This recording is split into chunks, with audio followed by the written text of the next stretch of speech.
time for us to get started this evening, really past time for us to get started.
All right, guys, we're in Hebrews chapter 11, and we started talking about Abraham in verses 8 through 19. We'll look at that. We'll pick up there, I guess, just by a way of review. In Hebrews chapter 11, you know, it starts off with the definition of faith, and then it kind of gives us this exhortation to have faith. And now we're into the section of the chapter where it's really giving us examples of faith. You know, I think for the reader in the first century, you know, it was the message was this is what faith looks like. This, you know, these are examples that you guys know about, and this is what faith looks like. So we'll pick up, if I can get somebody to read. Let's start with if I can get somebody to read verses 11. I think we got to verse 11 is where we got to. Verses 11 through 19. 11 through 19. By faith, Sarah herself also received strength to conceive seed, and she bore a child when she was past the age, because she judged him faithful who had promised. Therefore, from one man, and him as good as dead, were born as many as the stars of the sky, in multitude, innumerable as the sand which is by the seashore. These all died in faith, not having received the promises, but having seen them afar off, were assured of them, embraced them, and confessed that they were strangers and pilgrims on the earth. For those who say such things declare plainly that they seek a homeland.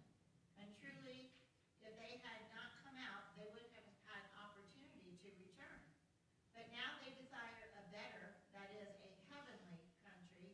Therefore God is not ashamed to be called their God, for he has prepared a city for them.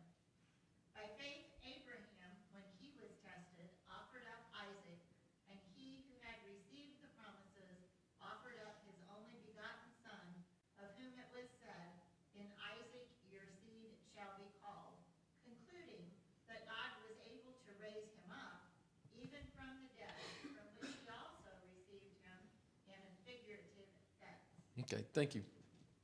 So this section really is the preceding verses talk about Abraham, and then we picked up where it talks about Sarah and her faith, and so the author is making the point that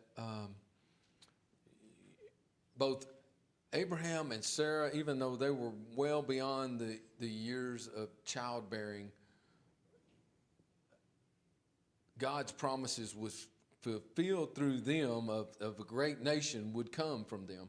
And, you know, it's talking about how their faith was, and you know, verses 13, 14, and 15, they died in faith, not having received the promises, but having seen them afar off, were assured of them, embraced them, and confessed that they were strangers and pilgrims on this earth. You know, what they knew the promises of God, what was promised as far as the Messiah was coming, would be coming, and having faith in God and what his promises were. It says, for those who say such things, declare them plainly that they seek a homeland. And I think this is important. And truly, if they had called to mind that country from which they had come out, they would have had the opportunity to return. And so it shows the faith that Abraham and Sarah had, even though they were called out of Ur, and they had free will. If they wanted to return, they could have returned, but because of their faith, they stayed in the land that was promised to them and stayed faithful in that time. And you know, I think that's something that, you know, we should keep in mind. We have that free will. God has given us that free will, and that's where our faith in God's promises, you know, even though Abraham, and the way it mentions it here, Abraham and Sarah saw the promises afar off, you know, we have seen the promises fulfilled. We know that they have been fulfilled. And so our faith keeps us, that's what keeps us faithful. But we do have free will. And so that is what the writer of Hebrews is trying to encourage the reader to stay faithful and maintain their faith in the promises that God has made. Verses 16 and on, it says, but now they desired a better, that is a heavenly country. Therefore God is not ashamed to be called their God, for he has prepared a city for them. And I was looking for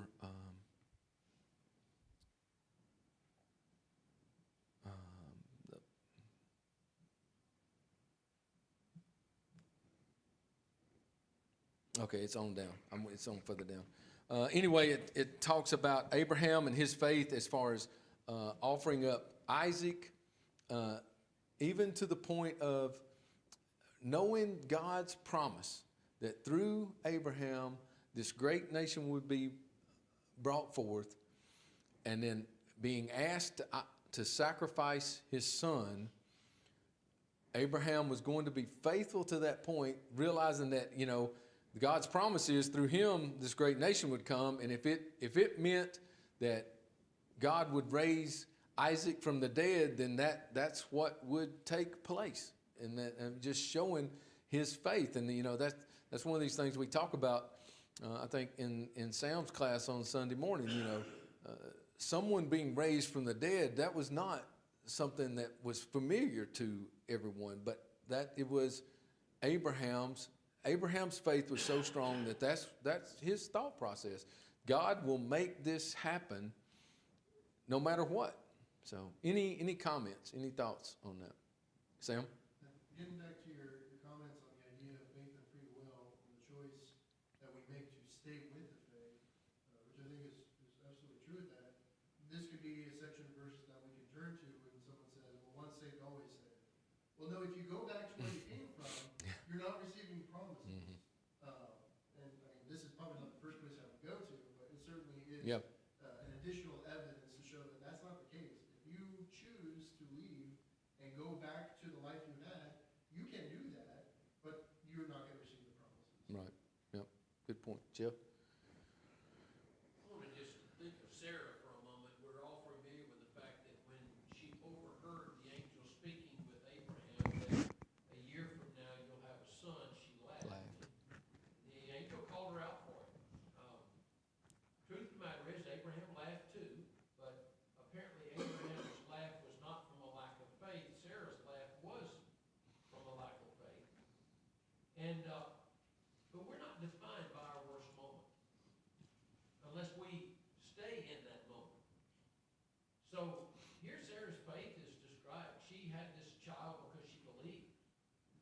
She had that moment in which it just seemed too incredible to happen. She'd been waiting and waiting and waiting. Both of them had. And now it's been years and no sign that God's promise is going to be fulfilled. Abraham still believed. Sarah had that moment in which she didn't have as strong a faith as she should have. There's no doubt about that, but she's not defined by that. Here she's defined as having faith. So too often we define ourselves by our worst moment and wonder what is wrong with me that I acted that way. Certainly doesn't mean that we shouldn't regret the wrongs that we do or the moments when we lack the kind of faith we should have. We should regret that and repent from that. But just like Peter was not, he did a terrible thing, but he was not defined by that. He was defined as great service as an apostle in a number of places around the Mediterranean, around the known world at the time. And it's just something we need to remember. Yep. I think it stands out in this passage that Sarah's mentioned, when that's not the impression you get from her in the writing in the Old Testament. But when the sum total of her life was, she was faithful, and of course lots of good things are said about her in 1 Peter 3 in terms of her relationship with Abraham. She was a good person, and but did have that momentary lapse in her faith, I guess you'd say. We need to have faith that God can do anything, so that nothing, no matter how surprising it is, will seem out of bounds. If God says this is how it's going to be, then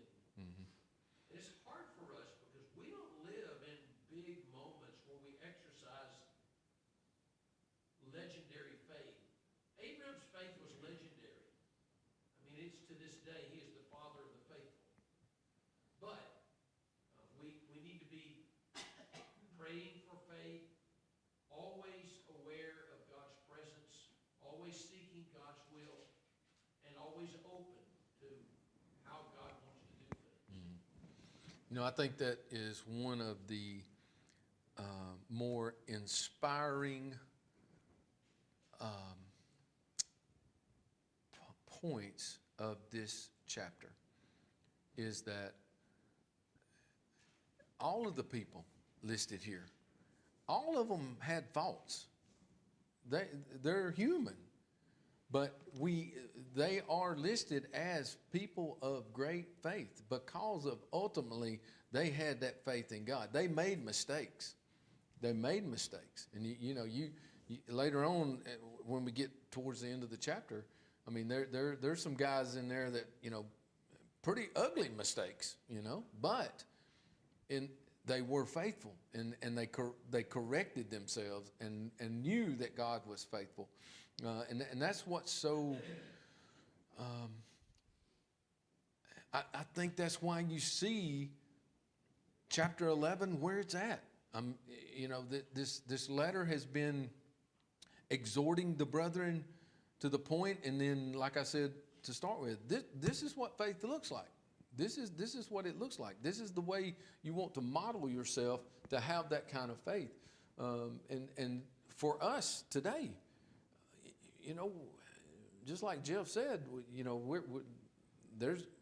we make mistakes, and Sarah, she had a momentary lapse, and we can that can happen to us. And what we want to do is be able to recognize that moment and recover from that, be able to build on that. Arnold? Yes, sir. Also, Sarah, she evidently was trying to help God, by offering her hand. Mm-hmm. Now, after she did that, and once she did that, she saw the strife and The era, everything that right. came because of her giving her handmaid. So she did do the right thing and but and her and the child. But Mm-hmm. the bottom line is we have to wait on God. Mm-hmm. He promised, and His time is not ours. Yeah. So if you're faithful, you need to do what He says. Yeah. Let that be Yep. enough. Right. Good comment. Anything else, Jeff? One other thing we need to, every time we read this passage, we need to remind ourselves that we are strangers and pilgrims in this world. Just like That's where I was looking at in this. I lost my place. we are strangers and pilgrims in this world, and we should never forget that. You can imagine, for instance, if you were in a foreign country, and you're there for a month, you wouldn't buy a business, you wouldn't plant a garden, you wouldn't, there's lots of things you just wouldn't do because you're not going to be there very long. It doesn't mean that we shouldn't, have families and children, rear children. I mean, we do the things that we normally do, but certainly when it comes to our hopes and our dreams, they are not here. Mm-hmm. Our hopes and dreams are there, and we need to live that way. It should be reflected in how we live. Yeah, and the point I was going to make, and I've lost my place here, but we should look at it as this is just temporary.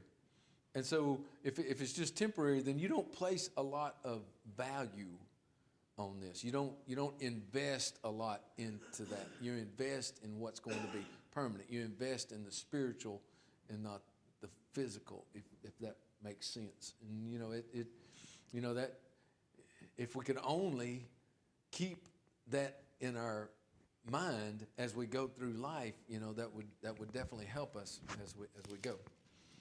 All right. Any other comments? Okay. Let's see.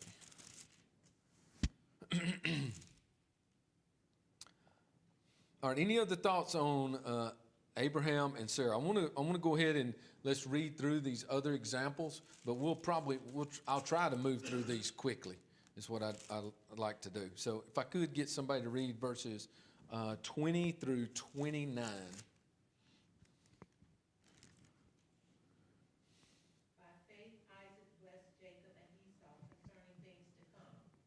By faith, Jacob, when he was dying, blessed each of the sons of Joseph and worshiped, leaning on the top of his staff. By faith, Joseph, when he was dying, made mention of the departure of the children of Israel and gave instructions concerning his bones. By faith, Moses, when he was born, was hidden 3 months by his parents because they saw he was a beautiful child, and they were not afraid of the king's command.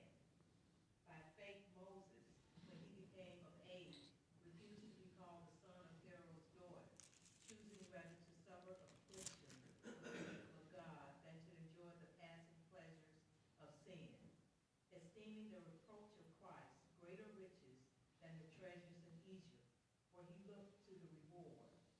By faith, he forsook Egypt, not fearing the wrath of the king, for he endured at seeing him who is invisible. By faith, he kept the Passover and the sprinkling of blood, lest he who destroyed the firstborn should touch them.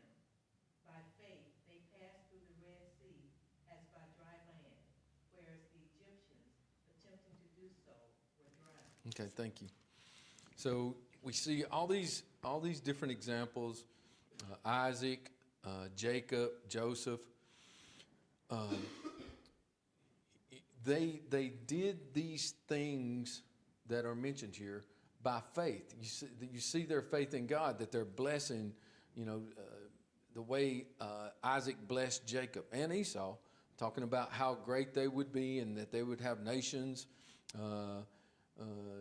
Jacob blessing, it specifically states Joseph's sons and what would come in the promised land. Joseph even making mention, that when the Israelites go out of Egypt to take his bones into the promised land, knowing that was a promise that was going to be fulfilled. And then you get into Moses, and you look at his parents hiding him, his mother hiding him, and then I think some of the things that it says about Moses, it gets to that point of where all of these people that you see in chapter 11 were looking forward to the promise. And it even talks about, Moses choosing rather to suffer the affliction of the people of God than to enjoy the passing pleasures of sin, esteeming the reproach of Christ. Moses realizing that there is a Messiah to come, greater than riches, than the treasures in Egypt. And he looked to that reward. So they had faith in what God's promises were. And making, in the case of Moses, huge sacrifices. And, you go on even to Moses and when he was called, when God called him, he had serious self-doubts about what his capabilities were. And, ultimately he goes. And, you look at the examples that it mentions here in chapter 11, observing the Passover, really creating the Passover that was looking forward to Christ. And, the miracle of going through the Red Sea. You think about really showing the faith of all Israel of marching into the sea. So I mean that is the faith that we're exhorted to have in this life. Any other thoughts on that section?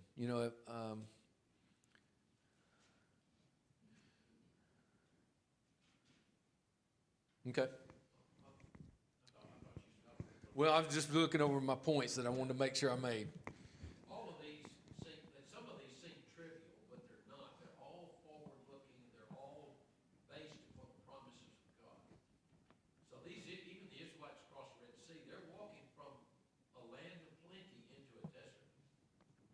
That's where they were going. You cross the sea, on the other side of the sea, it's a desert. You're not coming back. They're gonna make their way on back up to a promised land, but they're putting themselves in God's hands. And the metaphor for all of us is that in this world, we go through a wilderness.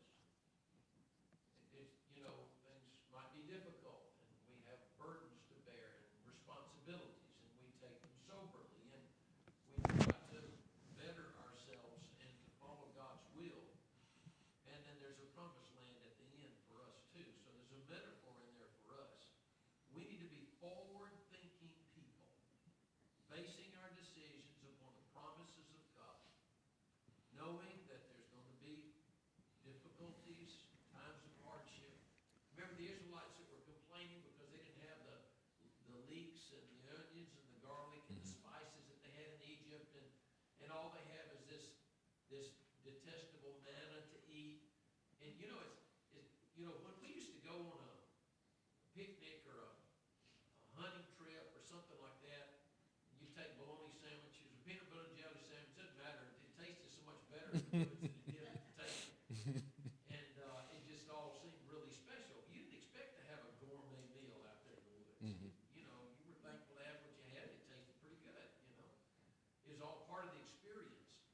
Our difficulties are all part of the experience. And at the moment, it's not easy. They are difficulties.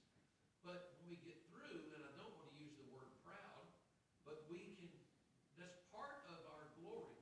We suffer and then we receive our reward. That's God's metrics. So we follow it, knowing that it's not going to be forever. So they were going through the wilderness. It was really only supposed to be a matter of weeks between Egypt and the promised land. But because the Israelites believed the 10 spies that said they couldn't take the land, they were turned away, and none of those people were going to get to the promised land. So 40 more years they wandered in the wilderness. But you can handle it for a few weeks. Yeah. You can handle the manna for a few weeks. You not eat the good things that you'll get in the land. But when you get there, you're going to get houses you didn't build and orchards you didn't plant and fields of wheat that you didn't plant. You're going to have all those things. Right now, that's what we think of. All the things that we suffer are not worthy to be compared to the glory that shall be revealed in us, Romans 8, verse 18. So we just need to be forward-thinking people and standing on the promises of God, and we'll be blessed like these people. We'll be as faithful as these people. I think that is part of the message, to be looking forward. Always be looking forward. And I think one of the points that's kind of being made here as we get towards the end of the chapter, I think it become a little bit clearer. One of the points that's being made is that we have the advantage of hindsight as well. We have seen the promise fulfilled in Christ, where the folks that we're talking about now, that was looking forward for them as well. Not only at heaven, but also the coming of the Messiah that was something they were looking forward to as well. Where we are a blessed people. We have the complete will of God revealed to us. That should help us in our walk to be faithful to God. All right, any other? Yeah. I was just looking, I love the one about Joseph. Yeah. Saying, take my bones. Yeah. Yeah. Take my bones. Yeah. And, he's buried in Shechem. Jacob had purchased that land. I think about the family history that people pass down. And we're all, it's harder for our people, for some reason, to remember stories that great-great-grandpa said or whatever. His great-grandfather was Abraham. So you think about what Jacob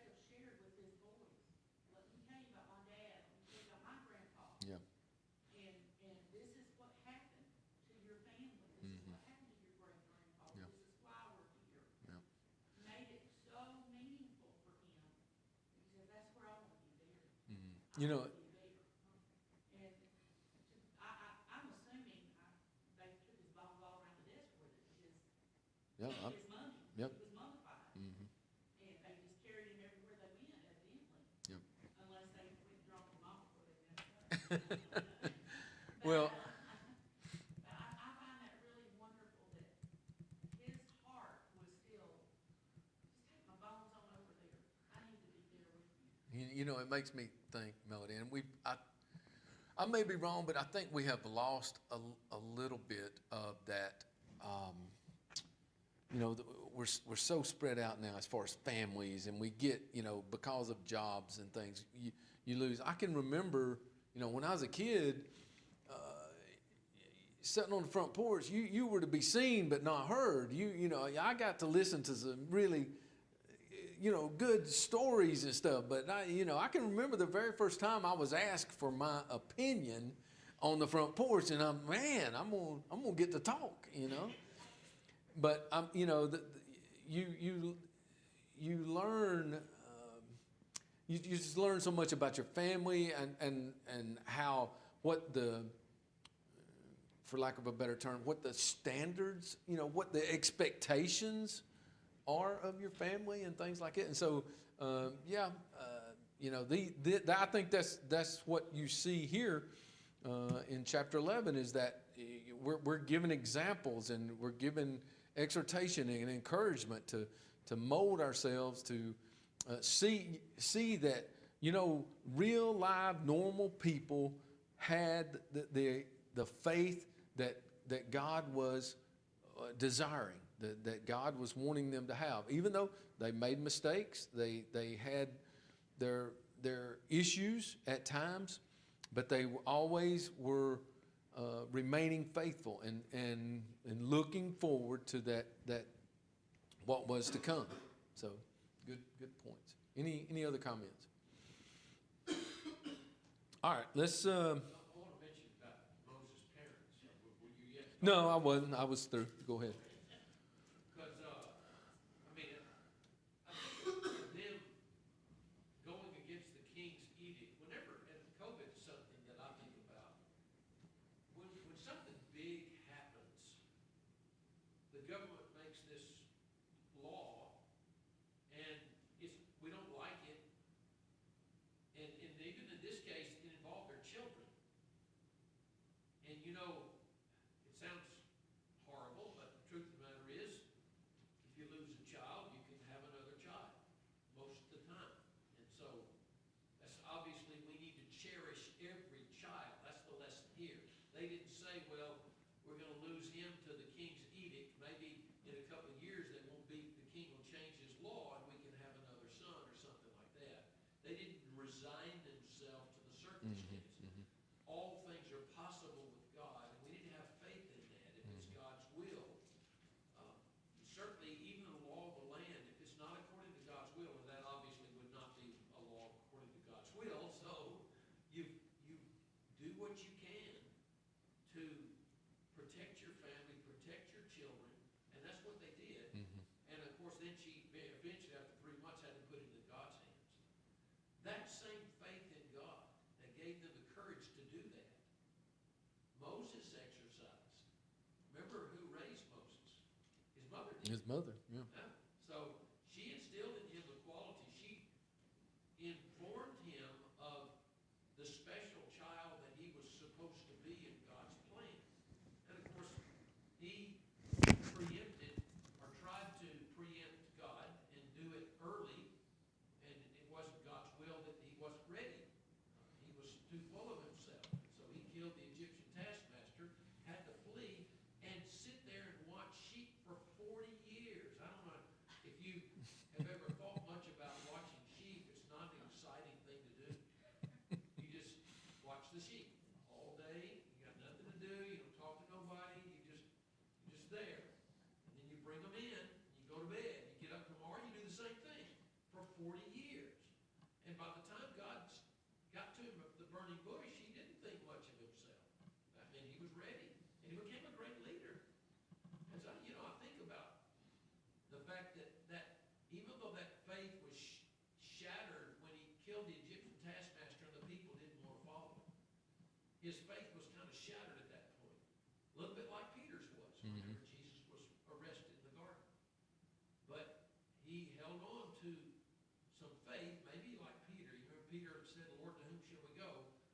Maybe he realized after God more or less forced his hand at the burning bush, you're Yeah. going to go. Yeah.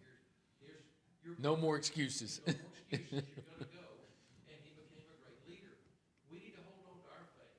And like I said earlier, like with Sarah, we may have a dark moment in which we don't exercise the right kind of faith, but don't let that define you. Yeah. Pick yourself up, exercise faith toward God, look forward, stand on the promises of God, and God will do great things with you. Mhm. So just great examples of faith in these people. And, you know, I'm reminded of the 40 years of Moses because I won't ever, it doesn't look like I'll ever do any great deeds like Paul the Apostle. I'll never do things to compare to Moses in Egypt. But that's okay. Whatever God puts in front of me to do, that's what I need to do and be satisfied with that. And if I have 40 years watching sheep, just be faithful. Well, in the next section that we're going through, I mean, these, we'll just read it. Let's go ahead and read, if I can get somebody to read verses 30 through the end of the chapter, through 40.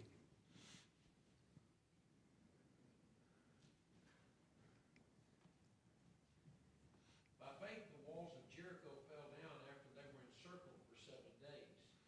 By faith, the harlot Rahab did not perish with those who did not believe when she received the spies with peace. What more shall I say?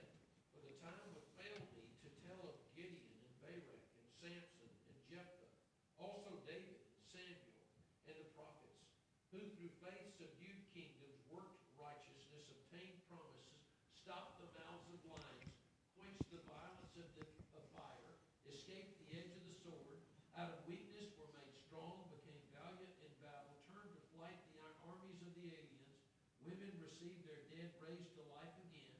Others were tortured, not accepting deliverance, that they might attain a better resurrection. Still others had trial of mockings and scourgings, yes, and of chains and imprisonment.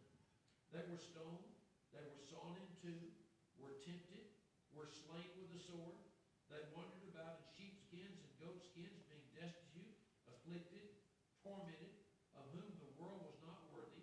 They wandered in deserts and mountains, in dens and caves of the earth.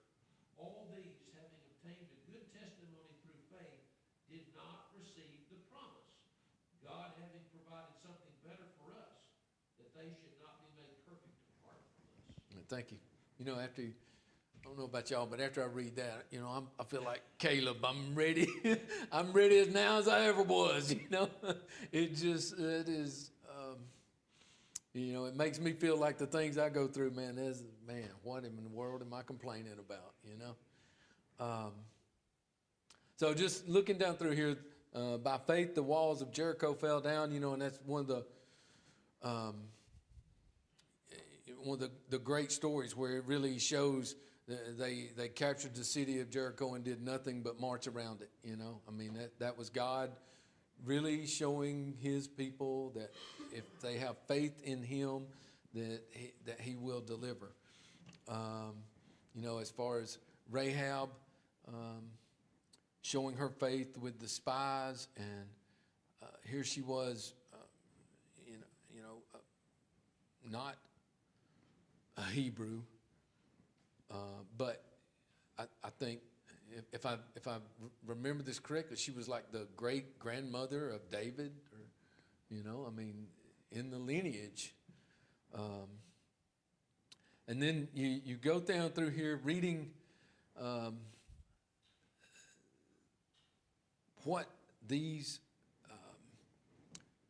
folks did through faith,